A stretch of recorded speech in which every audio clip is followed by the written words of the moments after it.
Hello friends, எல்லாம் எப்படி இருக்கிறீங்க? ஆனால் சாலவுக்கு நீங்கள் என்ன பண்ண போகிறோம், மாங்காய் ஊறுகாய் பண்ண போகிறோம். இங்கே பாருங்கள், 2 மாங்காய் வச்சுருக்கனால சீவி எடுத்துக்கலாம். நாங்கள் 2 மாங்காய் எடுத்துருக்கோம். 2 மாங்காயில் 1 மாங்காய் சீவியும் 1 மாங்காய் சீவாமையும் எடுத்துருக்கோம்.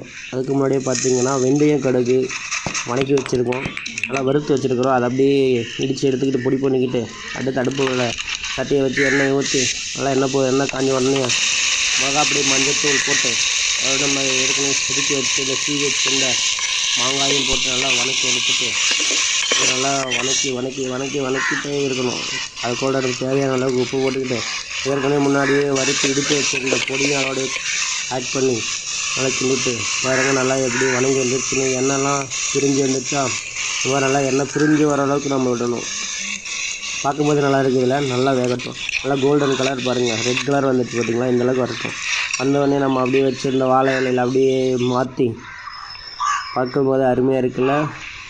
நம்ம ரெடி பண்ண ஊறுகாய் ரெடி ஆகிடுச்சு.